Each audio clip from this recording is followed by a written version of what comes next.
Disclaimer, this might be my biggest hater post. So Ronda Rousey did an interview recently, and normally I wouldn't give a Ronda Rousey interview any oxygen or attention, but this one had some wild statements about her UFC career that I felt compelled to say something.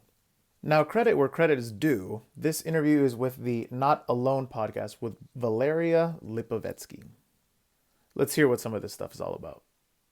I felt like I had to come back for another fight because I felt like I owed it to the fans, right? And everyone that had believed in me. Maybe I needed to give them an example of overcoming adversity. So this one more fight that Ronda's referring to is the final fight of her career against Amanda Nunes that happened after her loss to Holly Holm. But it was to the point where the next fight, the first time I got touched, I was out on my feet. And it was so hard because I'd never been faster, never been stronger, never had a better grasp of the game. I'd never been so much better than everybody else. So first challenge flag of what Ronda's saying. At this point of her career, and she's talking about after the Holly Holm fight, she's saying that she was leagues above everybody else in the division. Clearly, the Holly Holm fight proved that that was not the case. Let's not forget that MMA stands for mixed martial arts, and Ronda was good at one dimension of the game. She wasn't good at all dimensions of the game, which is what mixed martial arts is all about. But your brain doesn't callous. It doesn't heal back stronger after a break. It's just an inevitable decline, and I just couldn't keep fighting at a level anymore. I'd taken punishment and taking punishment until I couldn't take it anymore. And then when I got to the point that couldn't take it anymore, then I was like vilified as like, oh, she was all hype and she was just lucky and she. I wonder what concussions and what punishment she's talking about because prior to the Holly Holm fight, which was in November of 2015 at this point, Ronda had not lost a single UFC fight or MMA fight or amateur fight in her entire career. Only one of those fights went past the first round, which was her second fight with Misha Tate.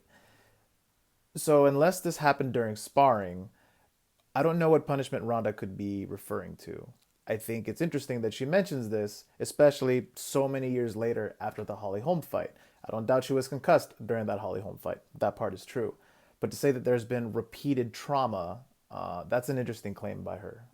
My first loss, I was not like my mouth guard was bad. I literally came into that fight concussed from slipping down some stairs already after all of these years of concussions. And then I had absolutely terrible weight cut, which that means you have less fluid in your brain to protect it, and I was out on my feet for the entire fight. I was just trying to make it look like I wasn't hurt, but I wasn't there cognitively. I couldn't think as fast. I couldn't judge distance. And Let's be clear about something. The reason Ronda couldn't gauge distance and react quickly on her feet is because of what Holly Holm was doing in the fight. Holly Holm was a different fighter than Ronda had fought up to that point, who was quick with the striking, and Ronda wanted to strike with the striker. Not the smartest strategy that you would think for a mixed martial arts bout. But here we go again with Ronda now making up new excuses. I'm not saying she's making them up, but she's bringing them to light so many years after this Holly Holm fight. Again, this Holly Holm fight happened in November of 2015. So we're almost talking 10 years after at this point.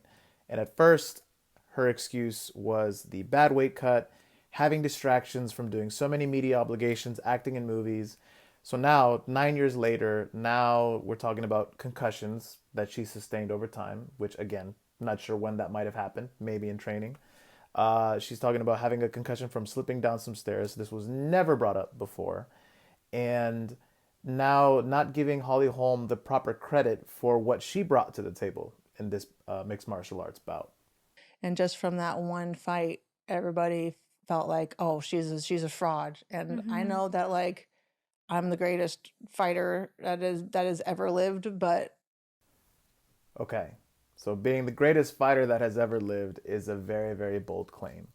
I would happen to disagree. But uh, her claim to say that everybody turned on her and claiming that she was a fraud after the first fight isn't necessarily true.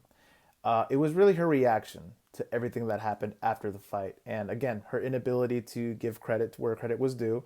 She lost the fight against the better fighter on the night. The excuses were piling on, her anger at the media, and just her inability to just cope with loss. I think it turned a lot of fans, including myself, off of her completely.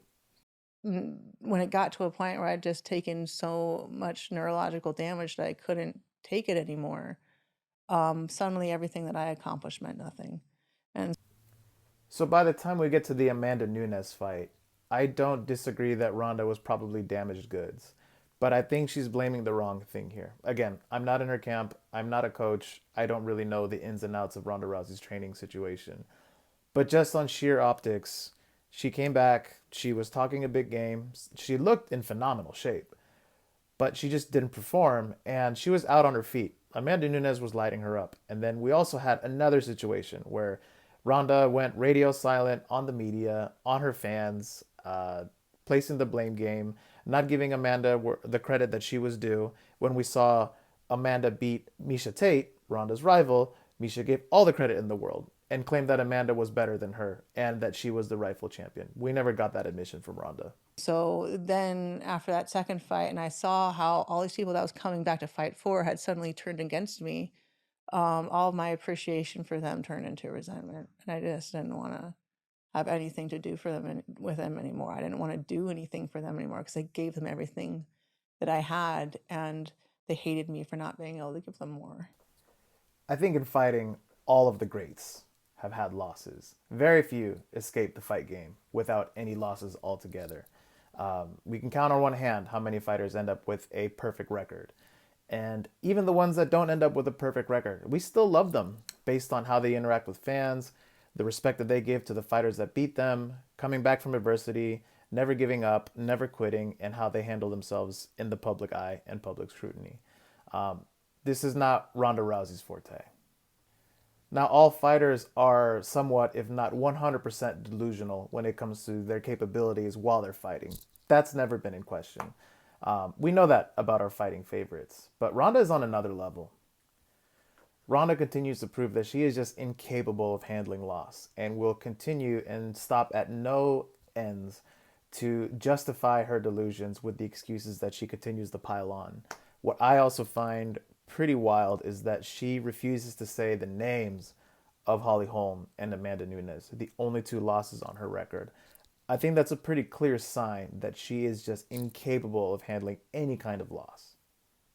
And then, of course, when pressed in the media, she crumbles and has every finger to point as to the direction of where her career has gone, except for the fact that she just can't admit the obvious, which is the rest of the women's bantamweight division in the UFC got better. We can also see this as evidence in her run in professional wrestling in WWE. She is out on a book tour and she is writing some scathing excuses about why her wrestling career also did not go well. So we have her losing in judo in the Olympics, in UFC, in wrestling, and she is just not a very happy person with her fighting career, which is a shame because Ronda really is one of the greats. She pioneered a whole women's division in mixed martial arts that we had never seen before, and she should be appreciated and loved for it. But I think the only person that she has to look at in terms of how the media looks at her, how fans look at her, it should be pointed at herself.